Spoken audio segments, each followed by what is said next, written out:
안녕하세요. 매일 똑같이 반복되는 일상 업무, 이거 어떻게 하면 좀 더 의미 있고, 특별하게 만들 수 있을까? 이런 고민 한번 좀 해보셨죠? 오늘은 바로 이 질문에 대한 실마리를 좀 찾아보려고 합니다. 네. 여러분이 보내주신 자료들, 그 마크 샌번의 책 우체부 프레드랑 또 관계 형성에 대한 여러 자료들을 보면서요. 평범함 속에서 어떻게 탁월함을 만들 수 있는지 그 비결을 한번 파헤쳐 보겠습니다. 핵심 인물은 프레드라는 실제 우체부 이야기고요. 네, 맞아요. 이게 진짜 흥미로운 게 프레드가 보여준 답이 뭐랄까 거창한 게 아니었다는 거예요.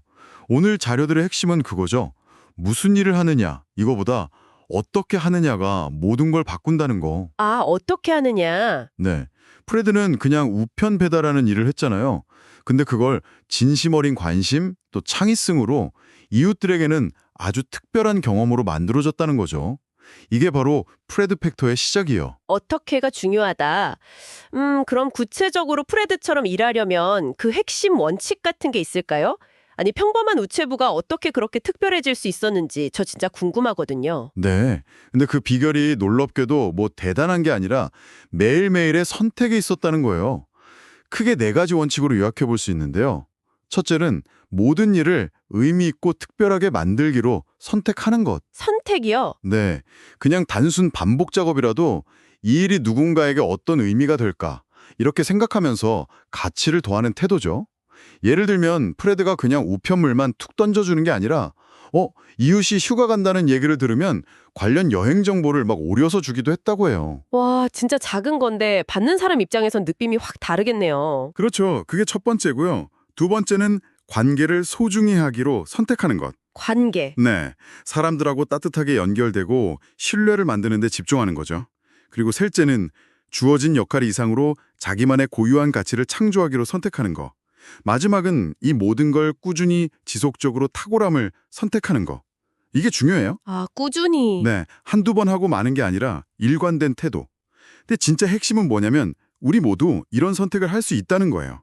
누구나 프레드가 될 수 있다. 아, 누구나 프레드가 될 수 있다. 근데 말씀하신 원칙 중에 특히 관계를 소중히 하라? 이 부분에 참 와닿으면서도 사실 쉽지 않잖아요. 특히 업무적으로 만나는 사람들하고 어떻게 해야 진짜 진심으로 관계를 맺을 수 있을까요? 자료에 뭐 구체적인 팁 같은 거 좀 나와 있나요? 그럼요.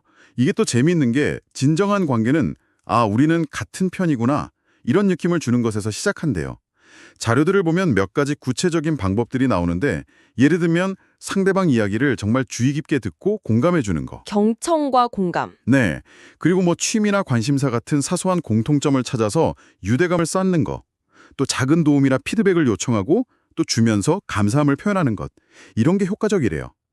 심리학에서는 이걸 벤자민 프랭클린 효과라고도 부르잖아요. 아, 네네. 들어본 것 같아요. 네. 간단히 말하면 내가 누구한테 호의를 베풀면 오히려 그 사람을 더 좋아하게 된다는 거죠. 근데 뭐니 해도 제일 중요한 건 역시 꾸밈 없는 진심. 진심. 그렇죠. 네, 가식 없이 대하는 거요. 아, 근데 그 벤자민 프랭클린 효과 그거 흥미롭네요. 근데요, 그 진심으로 다가가는 건 좋은데 이게 또 너무 감정적으로만 다가가면 혹시 업무 관계에서 좀 프로답지 못하다. 뭐 이런 인상을 줄 수도 있지 않을까 하는 생각도 들거든요. 그 균형은 어떻게 잡아야 할까요? 그거 진짜 좋은 질문이에요. 당연히 균형이 중요하죠. 여기서 핵심은 진정성이지 뭐 감정을 막 드러내라 이건 아니거든요.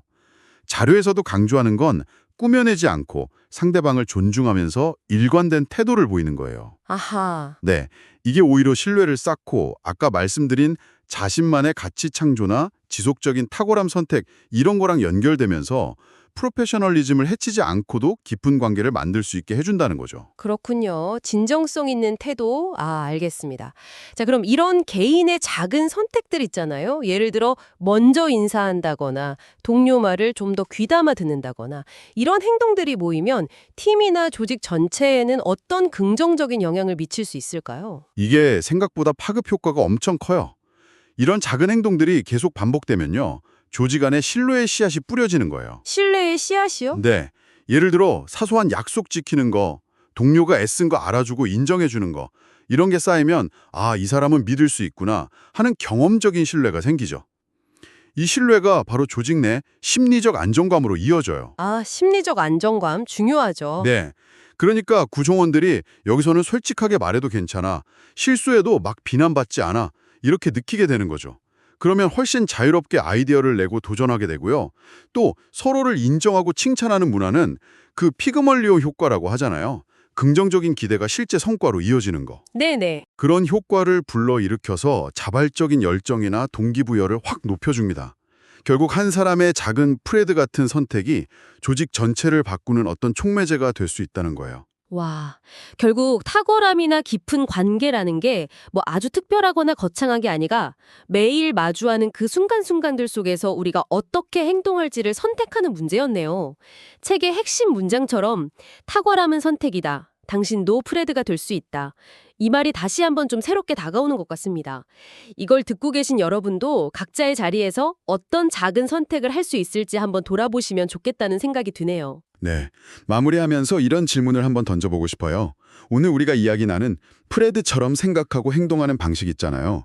그러니까 관계 맺고 일하는 그 어떻게에 집중하면서 작은 부분에서 진심과 탁월함을 선택하는 이 태도. 이걸 여러분의 업무나 팀을 넘어서 오늘 하루 만나는 다른 관계들 있죠. 예를 들면 가족이나 친구들. 그런 관계에 한번 적용해 본다면 어떤 변화가 시작될 수 있을까요? 한번 생각해 보시면 아마 예상치 못한 그런 즐거운 발견을 하실 수도 있을 겁니다.